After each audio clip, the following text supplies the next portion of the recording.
예, 안녕하십니까. 법학박사 유병태 법무사입니다. 자, 오늘은 물권법 43페이지 물권의 변동을 보시겠습니다.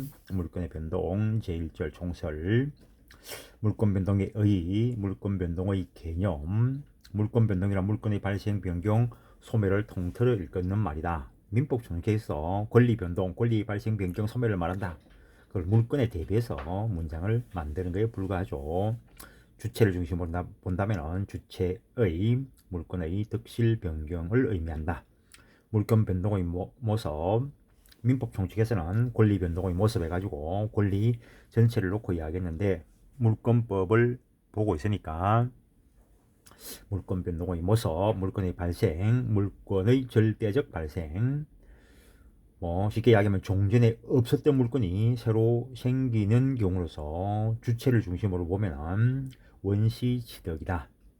근데 건물의 건물이 신축되면은 건물에 대한 소유권이 없다가 처음 생기게 되죠. 취득시효. 이 취득시효는 원시취득에 들어가는데, 등기를 할 때는 소유권 보존 등기를 하는 것이 아니고 이전 등기를 하죠. 그 이유는 이중 등기를 방지하기 위해서이고, 무주물 선점, 유실물 습득, 매장물 발견, 첨부 등에 의해서 권리의 절대적 발생, 원시 취득이 일어나게 된다라는 것. 누누이 말씀드리지만 절대적 발생에 건물의 신축이 있다, 시효 취득이 있다, 이렇게 공부하는 거 아닙니다. 건물의 신축이 뭔 줄 알며, 무주물 선점이 무엇인 줄 알면은 그것이 권리의 절대적 발생 사유가 된다라는 걸로 연결되게 되어 있습니다.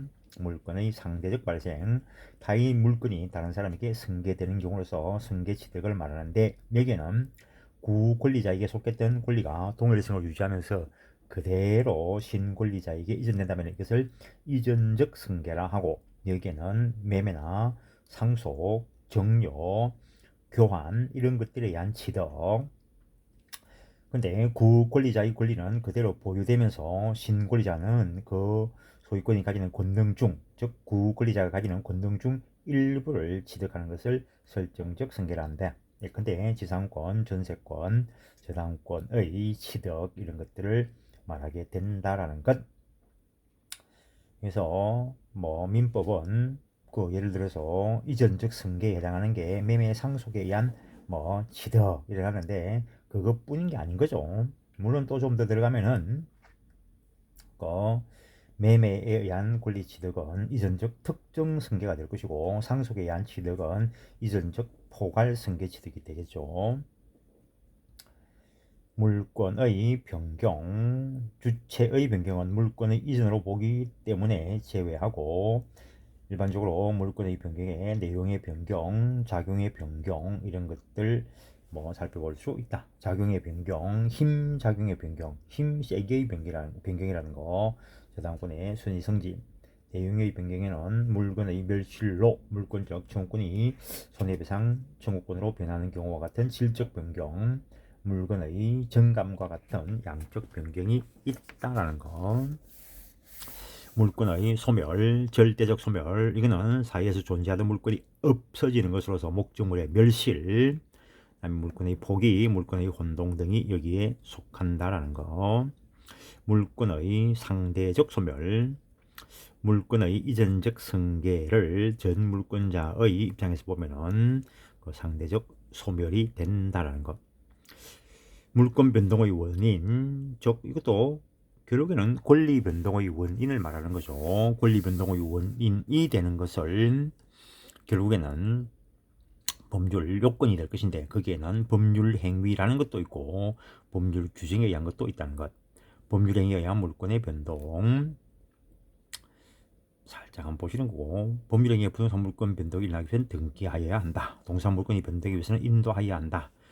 뒤에 가면 세부적으로 공부합니다. 법률 규정에 의한 물권의 변동, 법률 행위에 의하지 않은 물권 변동을 통틀어서 말하는 것인데, 거기에 준법률 행위와 관련된 순수 사실에 해당하는 가공, 매장물 발견, 유실물 습득, 혼합 사실행위에 해당하는 인도, 무주물 선적, 민법 총칙에서 본 겁니다. 사건, 시효취득, 상속에 의한 물권 변동이 있다. 상속 어느 순간 사람이 죽으니까 상속이 일어나게 되는 거죠. 사람이 죽고 사는 거는 시간이 흐르면 죽는 거죠.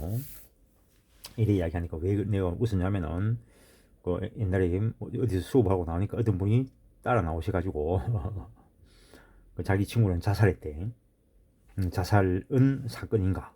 여기서 말하는 사건인가? 자살은 여기서 말하는 사건이 아니죠. 자살은 여기서 말하는 사건이 아니고 그 사건 25시 뉴스에서 나오는 사건이 되겠죠. 법적 의미하고 국어적 의미하고 구별하시라는 걸 살짝 이야기해 보는 겁니다.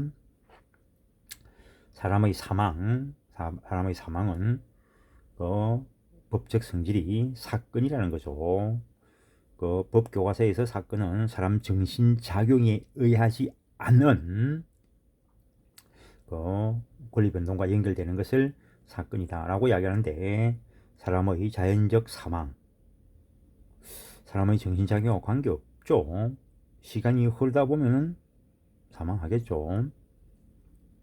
관념을 구별하시라는 겁니다. 시효취득을 제외한 법률 규정에 의한 물권 변동. 예컨대 뭐 큰 건물이 화재가 나가지고 없어졌다. 그러면은 멸실 등기를 안 해도 그 건물에 대한 소유권은 없어진 거죠. 등기 없이도 변동된다. 근데 시효취득 법률 규정에 의한 물권 변동이지만, 시효취득으로 부동산 물건을 취득하기 위해서는, 즉 점유 시효취득으로 소유권을 취득하기 위해서는 등기가 있어야 한다라고 규정을 하고 있습니다. 물권 변동의 공시제도 및 공신의 원칙. 물권의 공시제도. 물권 공시제도의 물권에는 배타성과 관념성이 있기 때문에, 배타성, 양립 불가능한 두 개 이상의 권리가 동시에 동순위로 하나의 물건 위에 인정될 수 없다라는 거. 관념성, 물건이 눈에 보이는 것은 아니죠. 때문에 물건의 기속과 내용을 외부에서 인식할 수 있는 일정한 표상을 필요로 하게 되는데, 그 표상과 관련되는 것을 공시제도라 한다는 것. 물건의 공시방법. 부동산 물건은 등기, 동산 물건은 점유. 단 동산채권담보법상의 동산담보는 등기, 자동차 선박 항공기 공장재단, 광업재단의 등록 또는 등기, 임목에는 등기를 공시방법으로 하고 있고, 판례가 확인한 관습법은 수목의 집단, 미분리 과실 등의 공시방법으로 명인방법을 인정하고 있다. 임목 등기는 소유권과 재단권만을 공시하고, 명인방법은 소유권만을 공시한다. 소유권을 공시하는 것은 담보 목적으로 소유권을 이전하는 양도담보가 나타날 수 있다. 이런 거 다 외우는 거 아닙니다. 관념상 그것들이 정리가 돼야 됩니다. 뭐 어떤 분이 열받아가지고 처음 읽어가 모르겠으니까 민법을 다 외워보자 해가지고 뭐 공부를 시작하다 보면은 몇 페이지 외우다가 그냥 나가 떨어집니다. 공부를 못합니다. 외우지 말고 모르면 알아질 때까지 그냥 읽고 넘어가는 겁니다. 물론 생각을 하면서, 생각도 없이 읽으면 알아질 날이 오지 않겠지 뭐. 생각을 하면서 읽다 보면 관념이 정리가 됩니다. 물권 이외의 공시제도, 혼인이나 입양 시에 가족관계 증명서에 기재 등이 있다. 즉 공시제도는 물권에 한정되는 것은 아니다. 물권 변동에서 공시의 원칙과 공신의 원칙. 서설. 물권의 공시제도가 기능을 다하기 위해서는 공시의 원칙과 공신의 원칙을 인정함이 타당하다 할 수 있겠지만, 우리 민법은 부동산에 관해서는 공시의 원칙만을, 동산에 관해서는 공시의 원칙과 공신의 원칙 두 원칙을 모두 채용하고 있다. 그리고 뭐 독일은 어떻고 프랑스는 어떻고 뭐 그런 이야기 좀 해놓은 거고, 옛날에는 저런 부분도 상당히 중요하게 공부를 했는데 요즘은 이제 뭐 우리나라 거나 제대로 알고 넘어가죠. 공시의 원칙. 공시 원칙에 의해 물권 변동은 물건이 언제나 외부에서 인식할 수 있는 어떤 표상, 즉 공시 방법을 수반해야 한다는 원칙을 공시의 원칙이라 한다. 이는 물건 위에 절대성, 배타성이 있는 어떤 내용의 물건이 존재하는가를 외부에서 쉽게 알 수 있게 하여, 그렇게 함으로써 거래 안전을 위해서 인정하는 것이다. 이라는 공시 원칙을 관철하기 위해서 물권법정주의, 물권의 종류와 내용은 법률 또는 관습법에 이야기하냐고는 임의로 창설하지 못한다. 물권의 종류가 법정되어 있으니까 그러니까 등기 이런 걸 가지고 공시할 수 있는 거죠. 일물일권주의, 양립 불가능한 두 개 이상의 권리가 동시에 동일 물 위에 동순위로 존재할 수 없다라는 거. 그 다음에 물건의 특정성 등이 요구된다는 거. 공시원칙의 실현 방법, 성립요건주의, 이것을 형식주의라고 하고 독일이 취하고 있기 때문에 독법주의라고 하는데, 당사자 간의 물권 변동의 합의가 있어도 공시 방법을 갖추지 않으면 물권 변동에 관한 전체적인 효력이 부정되는 것으로서 제3자에 대한 관계에서 뿐만 아니라 당사자 사이에서도 물권 변동의 효력이 발생하기 위해서는 공시 방법을 갖춰야 되는 것을, 즉 공시 방법이라는 형식을 갖춰야 되기 때문에 이것을 성립요건주의 또는 형식주의, 독일이 취하고 있기 때문에 독법주의라고 하는데, 우리 민법은 성립요건주의를 취하고 있다.